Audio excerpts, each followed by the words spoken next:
marketers don't really write well.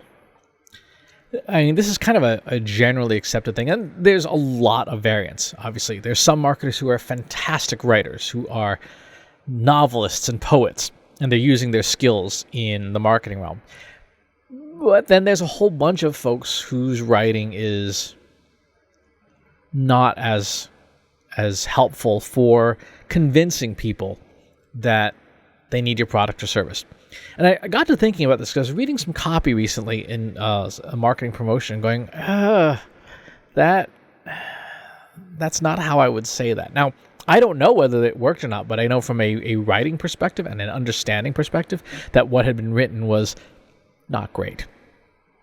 And it got me thinking, there really are some core critical writing skills in marketing. There's obviously the basic stuff like good grammar, spell check, and things like that. But a skill that I see a distinct absence of in marketing writing are the skills around things like analogies and metaphors and similes, because those tools help us take something that a prospective customer knows and converts it into something they don't know, right? And it allows them to understand something they don't know when it's written really well. And it's a dramatically underused skill because I see it relatively rarely in marketing, and I wish I saw it more. For example, let's take an arcane technique of some kind, right? And how would we explain this? So let's take something like gradient descent. That's too much. Let's take something like basic attribution analysis, right?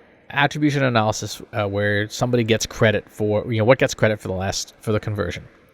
And we have first touch, which doesn't really need an analogy, right? It's the first thing somebody did. We have last touch, the last thing somebody did. Time decay, I think, is a useful example here.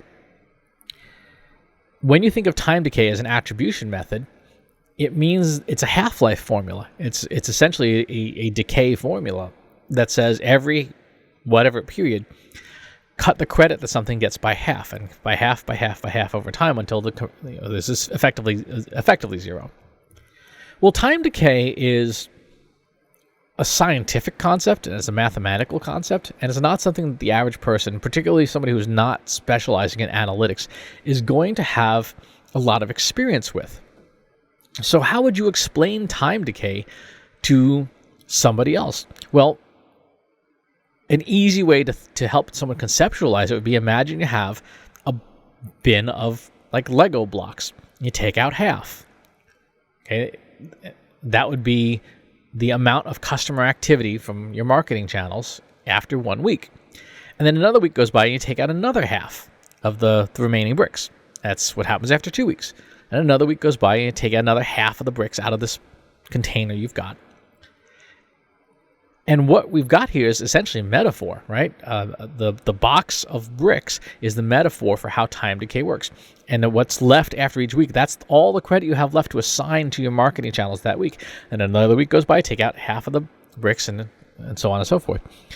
And the further back in time you go, the fewer bricks there are in the box that you can give as credit.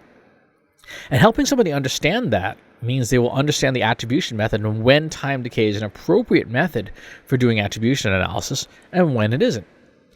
But if you don't have access to the mental tools of simile and metaphor and analogy, it's very challenging for somebody to understand it and adopt it into their mind frame. Let's take Clubhouse, for example. How would you describe Clubhouse to a marketer who's not using social audio? I call it the world's longest, least focused conference call. Right? And there's multiple rooms you can stop in to listen to other people's conference calls. Now, granted, if I was marketing Clubhouse, this would not be a particularly appealing description, but it is an accurate description and is a powerful analogy because suddenly you understand what you're getting into. The moment you open this app, you know exactly what it's going to sound like. You have a good sense of how people are going to behave. And so there's no surprises. And then it's up to you, obviously, to make the base analogy more appealing. But once you understand that it's a conference call, you don't have to work very hard mentally to understand why you might or might not want to join it. Take something really technologically complicated like NFTs. What is an NFT? The analogy, there's a couple of different analogies. One is it's like a software license, right? So every time you install a new piece of software, you get this license that says, your firstborn children belong to Microsoft or whatever. And you click OK because you don't read any of it, just click OK. But that's a license for you to use that software. It's not a certificate of ownership. You don't own Microsoft Word. You have a license to use it. Likewise, when someone issues an NFT, it is like a license to the underlying asset, artwork, music, whatever. You have a license for it, but you don't own it. And the second part is like a certificate of authenticity, right? If you ever bought a collectible, like a baseball or whatever, that was signed by somebody, it comes with a certificate of authenticity that says, so-and-so actually signed this thing. And that gives it value, because then if somebody else has one just like it, but they don't have that certificate, they can't prove that so-and-so actually signed it, even if it looks functionally identical, because there's some really good forgers out there. An NFT is a combination of those two things. It's a software license, and it's a certificate of authenticity. It's a license of authenticity. You buy it to say that you are a funder, almost like a venture capitalist. You're funding this artist, and they've in turn given you almost like a stock certificate in their piece of art. You don't own it, but you can trade it. You can sell it for more money later on. You can hold on to it. And an awful lot of the time, its value will be zero, right? Its value will decline to zero. So very much like stock. So again, analogy, a very powerful tool for describing a reality that people don't have yet in their heads. The challenge you'll run into is that there are some things that are atomic, meaning you can't transfer them and you can't break them down any further. A pomegranate. If you've never had a pomegranate, there is no amount of description I can give you that will tell you accurately how it tastes. None. The taste is atomic, right? You either know it or you don't. And if you've tasted a pomegranate, just me saying that word evokes that memory, and nothing else needs to be said. Oh, it tastes like a pomegranate. Oh, okay. If you have that those atomic concepts are things that are experiential, that you can't write about effectively. You can either the reader has knowledge or does not have knowledge.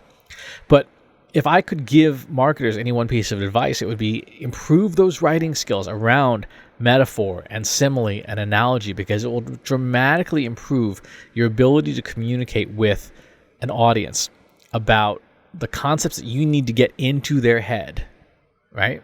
So give that some thought.